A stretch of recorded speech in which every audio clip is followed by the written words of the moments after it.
तुम जवान हो रहे हो, माता पिता बूढ़े हो रहे हैं, क्या क्या उनके घुटनों में वो ताकत है पहले वाली? क्या कभी महसूस किए उनके आंखों के नीचे जो झुर्रियां? दिखावों को मत करो, अपने लिए पढ़ो, बेहतर तरीके से पढ़ो, क्योंकि आप लोगों को निश्चित रूप से आगे बढ़ना है। तैयारी तो बढ़िया कर रहे हैं ना मेरे प्यारे दोस्त? इस बात का विशेष ध्यान रखो कि अब वो समय नहीं है जैसे हम पहले छोटे होते थे, किताब लेके बैठे हैं माता पिता को दिखाने के लिए कि हाँ मैं पढ़ तो रहा हूं इतनी देर से। टीचर अगर घर पे कभी कभी आ जाते थे देखने के लिए, कुछ बच्चों के टीचर ऐसे होते थे कि घर तक वो संपर्क में आते थे कि हाँ हाँ बच्चा पढ़ता है कि नहीं। प्यारे दोस्त, तो उनको दिखाने के लिए या टीचर को यह दिखाने के लिए क्लास में कि हाँ मैं बहुत पढ़ता हूं। प्यारे बच्चे, अब हमारी स्थिति ऐसी है मेरे प्यारे वीर, हमारी स्थिति ऐसी है कि हमको दिखावा तो कम से कम नहीं करना। आखिर ये दिखावा क्यों? क्या माता पिता को दिखाऊं कि हाँ मैं पढ़ रहा हूं?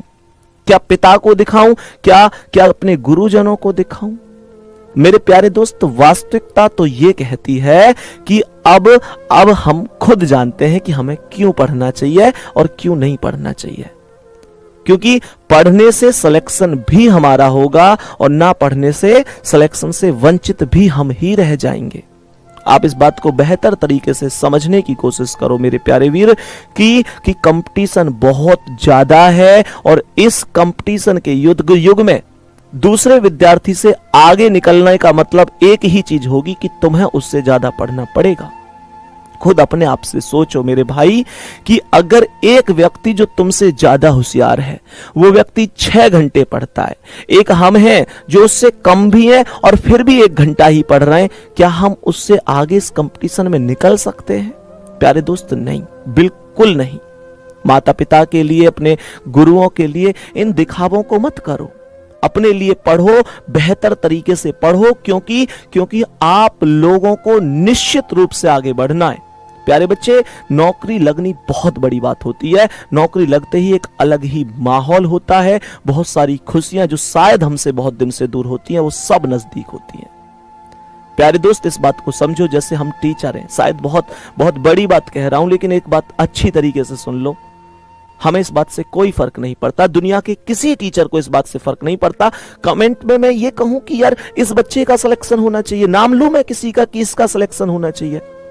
तुम इस बात को समझो कि जिस दिन जीडी का रिजल्ट आएगा हम छाती ठोककर इस बात को कह देंगे कि हाँ हमने दिए इतने सिलेक्शन, 15,000, 20,000, 10,000, 5,000, हम कहेंगे ये सिलेक्शन हमने दिए। कोई और कहेगा कि सिलेक्शन हमने दिए। जो जितने सिलेक्शन देगा उतने बताएगा। लेकिन प्यारे दोस्त, कभी इस बात को तो नहीं कहेगा ना कि यार वो बच्चा लगना चाहिए था, वो क्यों रह गया। मेरे दोस्त, इस बात से टीचर को फर्क नहीं पड़ता। ये कड़वी सच्चाई, आप लोगों को हो सकता है यार ये बात लगे कि संदीप भैया इस बात को कह रहे हैं हमसे, पर सच्चाई ये है कि टीचर केवल ये देखता है कि हाँ मेरे बैच से इतने बच्चे सेलेक्ट हुए, उसे ये फर्क नहीं पड़ता कि वो तुम हो या कोई दूसरा हो। मेरे भाई, पर माता पिता के लिए, मम्मी पापा के लिए सिलेक्शन तुम्हें ही लेना है। सेलेक्ट तुम्हें, उन्हें इस बात से फर्क नहीं पड़ता कि गांव में से 10 लोग लग गए, उन्हें इस बात से बहुत फर्क पड़ता है कि उनका बच्चा लगा कि नहीं लगा, उनका बेटा सेलेक्ट हुआ कि नहीं लगा, उनकी गुड़िया सेलेक्ट हुई कि नहीं हुई, उनको फर्क पड़ता है। मेरे प्यारे दोस्त, अगर आप उनके बुढ़ापे की लाठी हैं तो ये मजबूत लाठी बननी है ना यार, एक कमजोर क्यों? पापा मम्मी ने कितने दिन से खुशियां नहीं देखी, सोचो। सब कुछ तो वो हमारे लिए कर रहे हैं। शायद ऐसा समय होता होगा कि वो मतलब अपनी इच्छाओं का दमन करके हमारे लिए कुछ करते होंगे। कभी भी चेक कर लेना, तुम्हारे पापा के पास हो सकता है पिछली सर्दियों में भी वही जर्सी थी और आज भी वही जर्सी, और हो सकता है अगली साल भी वही रहेगी, लेकिन तुमसे तो कोई शिकायत नहीं की उन्होंने। मेरे दोस्त, जिस बच्चे को आज तक राजकुमार और राजकुमारी की तरह उन्होंने पाला है, क्या उस बच्चे को ये अधिकार नहीं होना चाहिए कि एक दिन तो उस पिता को राजा बना के रखना है, एक दिन तो उस पिता का पूरे गांव में नाम करना है? अरे कहां गए तुम्हारे वो जज्बात, कहां गया तुम्हारा वो जुनून? क्या तुम्हारे शरीर में पानी चलने लग गया है? मेरे दोस्त, इस दुनिया में कोई भी अपना नहीं है, कोई भी अपना नहीं है, किसी के सामने रोने की जरूरत नहीं है, नाटक करने की जरूरत नहीं है। मेरे प्यारे दोस्त, वास्तविकता तो ये होती है कि कोई तुम्हारा दर्द रोज रोज सुनने का किसी के पास टाइम भी नहीं है। मेरे प्यारे वीर, उन माता पिता के लिए पढ़ो, अपने लिए पढ़ो। माता पिता के लिए ना भी सही तो एक समय ऐसा जरूर आएगा जब माता पिता तो चले जाएंगे इस दुनिया से, तुम्हें अपने दम पर जीना पड़ेगा। बोलो कैसे जियोगे भाई? गुरु को तो सीधी बात है, सिलेक्शन कोई भी ले ले, बड़ी बात है। मेरे प्यारे दोस्त, मैं उन बातों को नहीं करना चाहता कि मन में कुछ और चल रहा है, तुम्हारे सामने कुछ और कर रहा हूं। हाँ, ये है कड़वी सच्चाई कि टीचर पर फर्क नहीं पड़ता कि सिलेक्शन किसका हुआ। टीचर को बस इस बात से फर्क पड़ता है कि उसका टारगेट ये था कि एक बैच में अगर मान के चलो 10 बच्चे हैं तो उसे इस बात से फर्क पड़ता है कि उसका टारगेट था 10 में से 4 सिलेक्शन दूंगा। वो 4 पूरा हो गया उसका टारगेट, उसे इस बात से फर्क पड़ता है, उसे यह फर्क नहीं पड़ता कि वो 4 कौन थे। प्यारे बच्चे, वो तो तुम्हें पूरा करना पड़ेगा अपनी मेहनत से, अपने दम से। माता पिता को सारी खुशियां दिखानी है। तुम जवान हो रहे हो, माता पिता बूढ़े हो रहे हैं, क्या उनके घुटनों में वो ताकत है पहले वाली? क्या कभी महसूस किया उनके आंखों के नीचे जो झुर्रियां आ गई हैं? क्या कभी महसूस किया कि वो जैसे पहले सीधे चलते थे अब नहीं चल पाते, अब कमर झुका के चलते? कभी महसूस किया तुमने? तुम पूरी दुनिया में देख रहे हो ये कमी है, ये कमी है, ये कमी है। कभी बाप की आंखों में ये देखा तुमने कि पहले की अपेक्षा आज क्या है? लेकिन एक बात बताऊं, उनके पूरे शरीर को देख लेना, उनकी पूरी आत्माओं तक देख लेना, शायद पहले की अपेक्षा हर चीज में गिरावट आएगी, पर एक चीज आज भी ज्यों की त्यों बनी हुई है। एक चीज आज भी ज्यों की त्यों बनी हुई है, और वो चीज है शायद तुम्हें लेकर उनका विश्वास। हर भर्ती में विश्वास होता है उनको कि शायद इस भर्ती में मेरे बच्चे का सिलेक्शन हो जाए। वो कौन सी भर्ती होगी? जिस टाइम वैकेंसी आती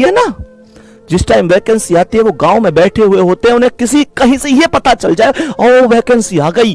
भाई साहब, वो हो सकता है तुम्हें नहीं बताते, पर मम्मी से जाते ही कहते हैं कि इस बार देखियो बच्चा सिलेक्शन ले लेगा और तू फिर देखना हमारे बुरे दिन टल जाएंगे। अब बुरे दिन ज्यादा दिन के नहीं है, तू परेशान मत होइयो, बेटा सब संभाल लेगा, मेरा बाबू सब संभाल लेगा, इस भर्ती में सिलेक्ट हो जाएगा। पिछली बार 1 नंबर से ही तो रहा था, कोई बात नहीं है, इस बार पूरा कर देगा। भाई मैं ये कह रहा हूं, इस बार मैं तुमसे पूछता हूं, किस बार करोगे तुम ऐसा? मेरे प्यारे दोस्त, वो माँ पिता से कहती है, हाँ मुझे पूरा भरोसा इस बार मौका होगा, सारा कर्ज उतर जाएगा, बैंक का पूरा लोन खत्म हो जाएगा, हमारी जिंदगी में फिर से खुशियां आएंगी। मेरे दोस्त, मैं तुमसे पूछना चाहता हूं, वो खुशियां लौटाओगे भी उन्हें कि नहीं लौटाओगे? मेरे प्यारे साथी, उन्होंने आज तक तुम लोगों को जो मांगा है सो दिया है। जो उन्होंने दिया है वो कहां से लेके आए, कहां से मांग कर लाए, कहां से कर्ज लेके आए, लेकिन तुमको दिया है।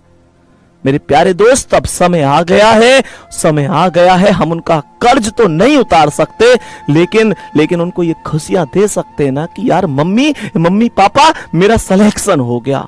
तुम्हें पता है वो कागज का टुकड़ा क्या मायने रखता है? जब कागज का टुकड़ा जिसे जॉइन लेटर कहते हैं ना, जिस दिन इस जॉइन लेटर को लेकर तुम मम्मी पापा के पास जाओगे ना और उनसे कहोगे लो मेरा सिलेक्शन हो गया मम्मी पापा, उस दिन तुम ये देखना, उन्हें ये लगेगा कि पूरी जिंदगी की असली कमाई तो उन्होंने अब प्राप्त करी है।